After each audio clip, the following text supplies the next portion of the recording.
ये 1970 की बात है, जब एक मिलिट्री सोल्जर अपने आर्मी के क्वार्टर में अपनी फैमिली के साथ शांति से सो रहा था। लेकिन जब वो सुबह उठा तो एक खौफनाक मंजर देखकर वो हैरान रह गया।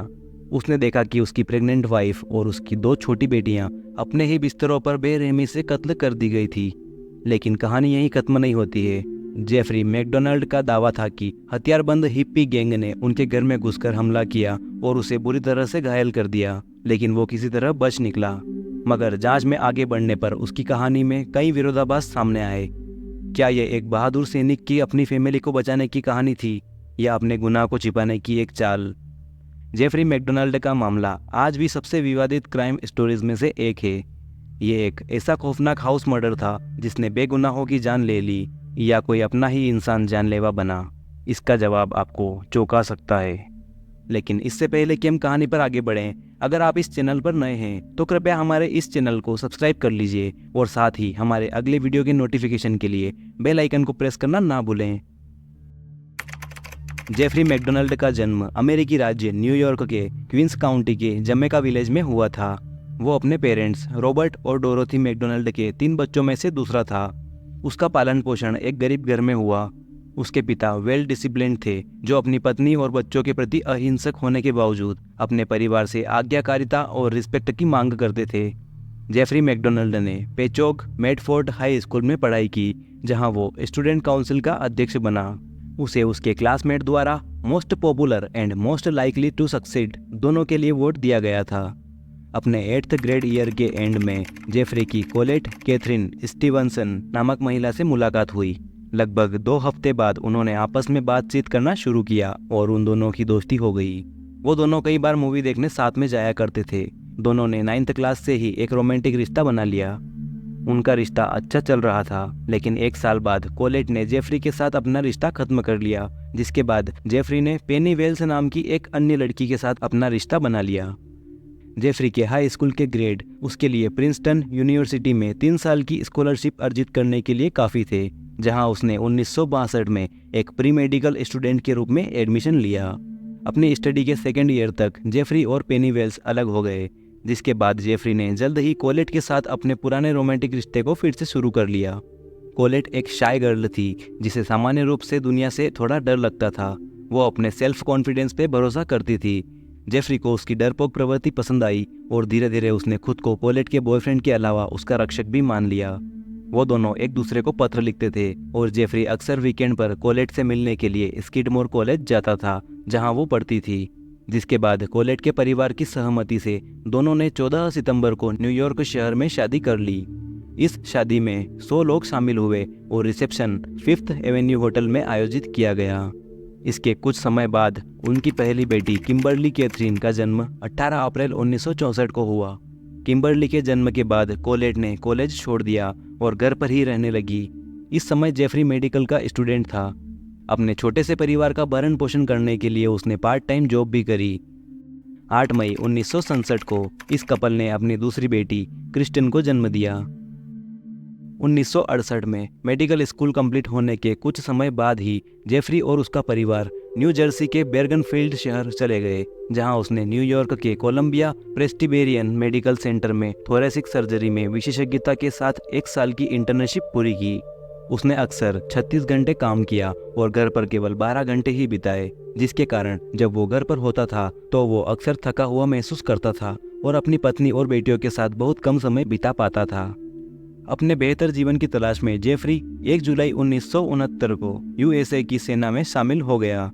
केवल 6 सप्ताह के बाद उसे फोर्ट बेनिंग में तैनात किया गया, जिसके कुछ समय बाद ही उसे फोर्ट ब्रेग में ट्रांसफर कर दिया गया, जहां उसे 3rd स्पेशल फोर्स टीम के एक कैप्टन सर्जन के रूप में नियुक्त किया गया।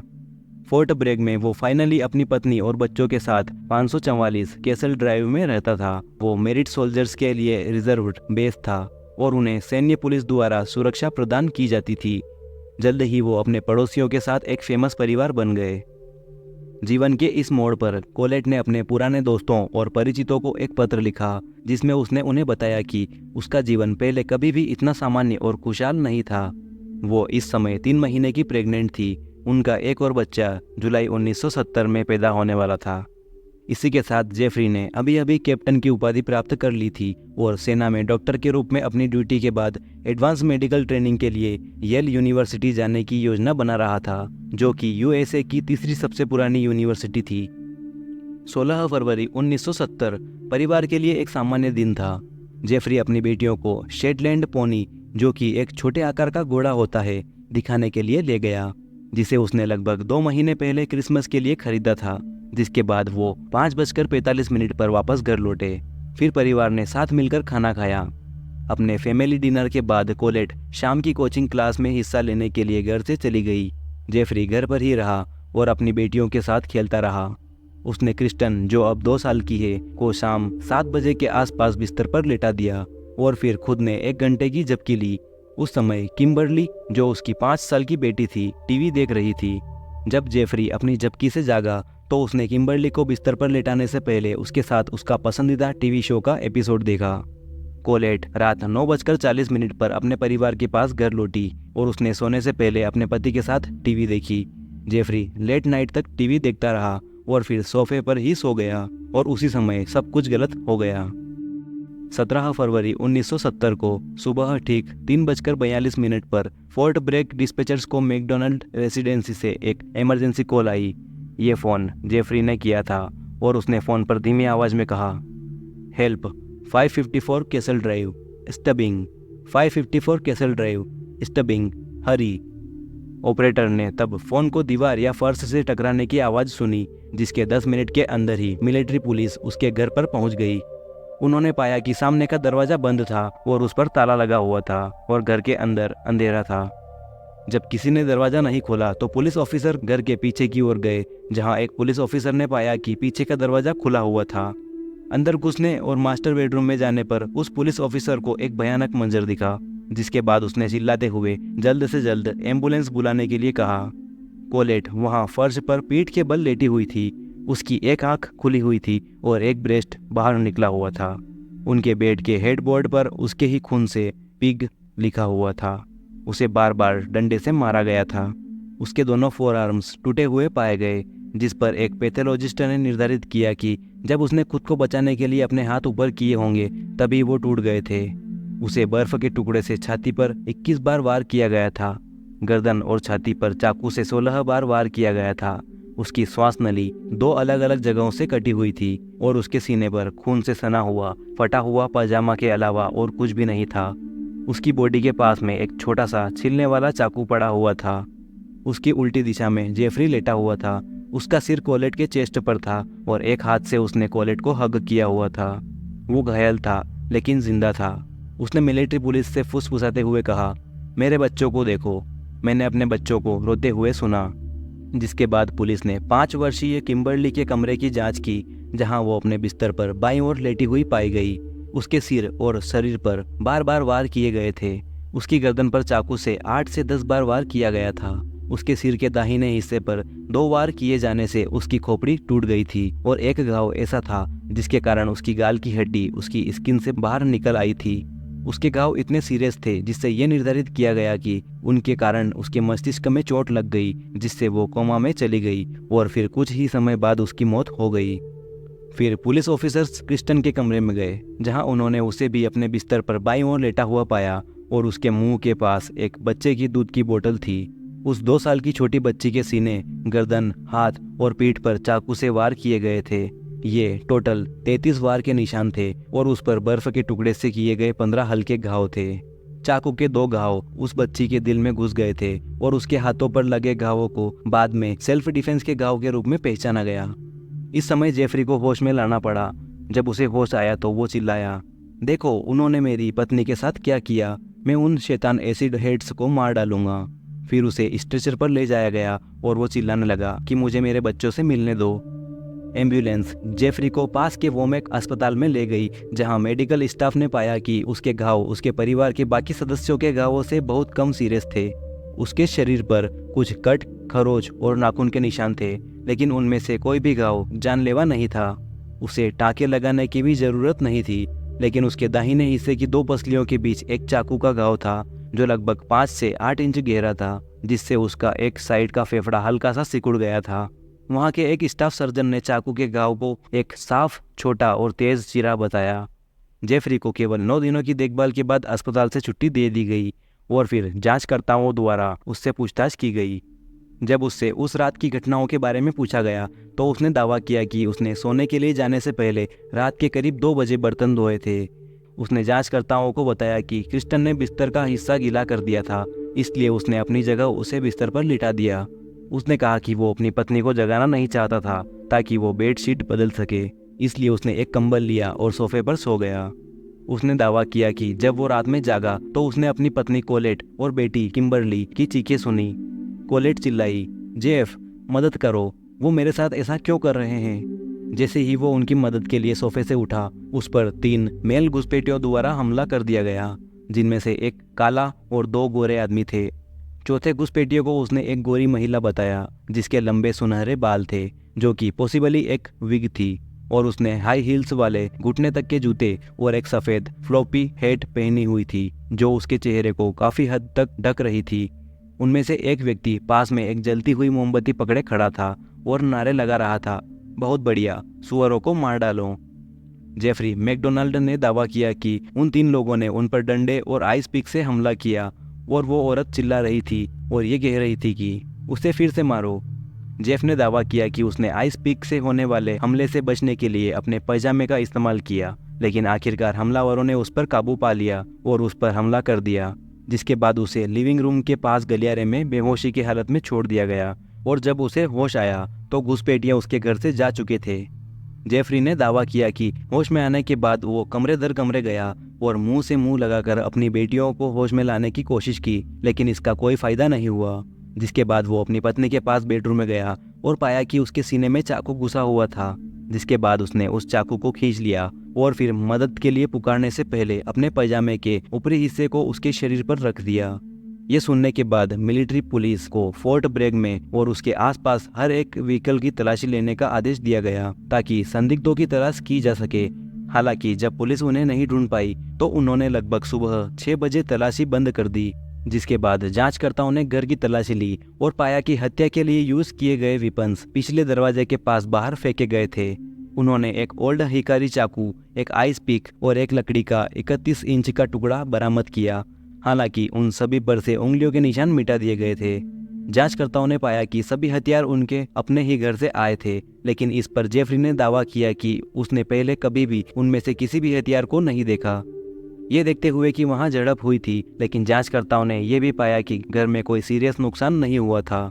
उन्हें लिविंग रूम में जेफरी के पैजामे के कोई भी रेशे नहीं मिले जहां उसने दावा किया कि उस पर हमला किया गया था, लेकिन तीनों पीड़ितों के बेडरूम में उसके पैजामे के ऊपरी हिस्से के रेशे बरामद किए गए। साथ ही क्रिस्टन के नाखूनों के नीचे भी उसके पैजामे के रेशे पाए गए।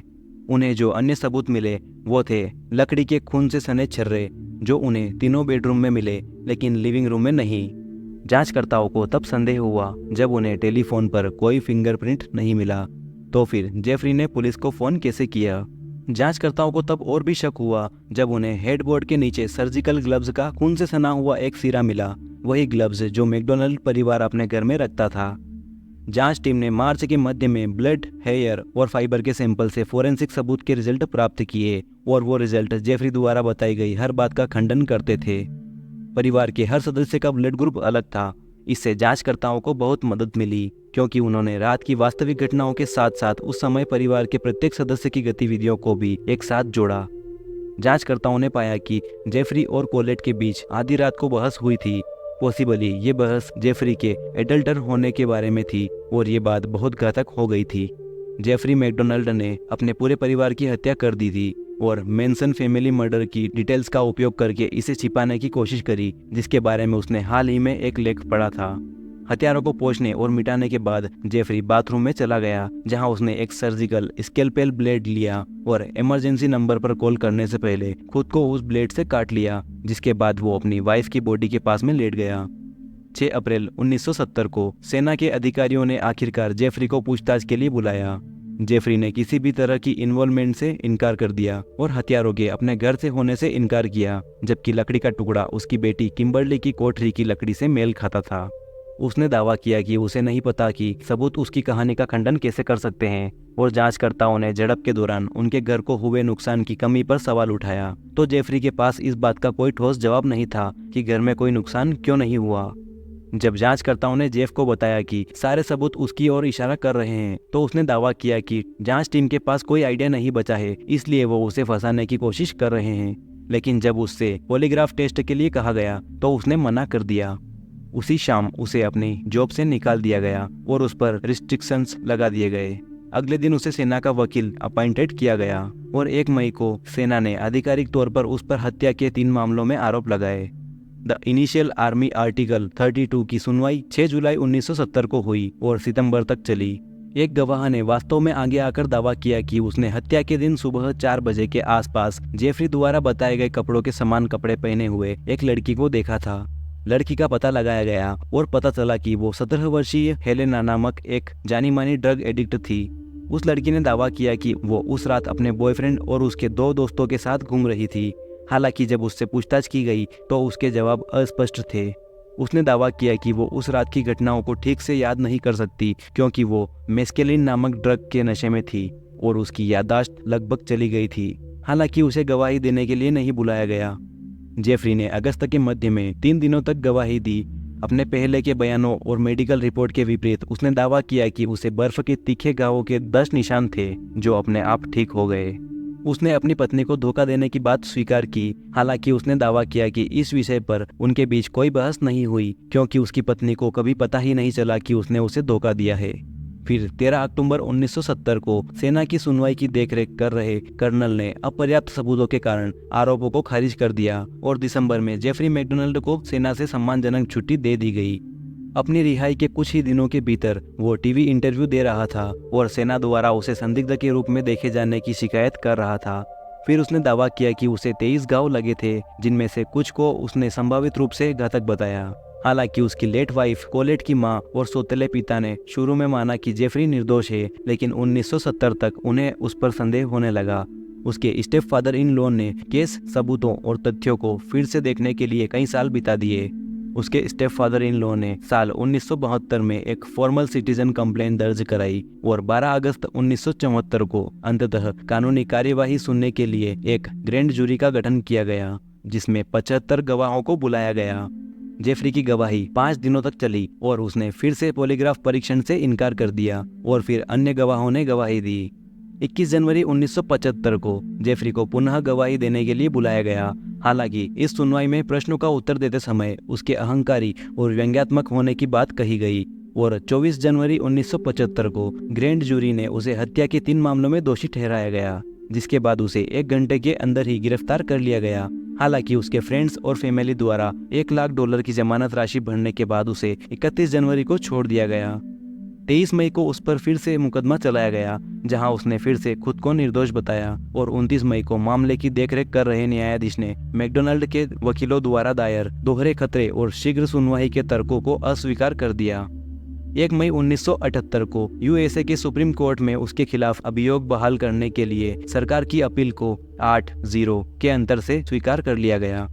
16 जुलाई 1989 को उस पर हत्या के 3 आरोप लगाकर मुकदमा चलाया गया और अंततः 29 अगस्त को जूरी ने 6 घंटे से अधिक समय तक विचार विमर्श करने के बाद अपना फैसला सुनाया।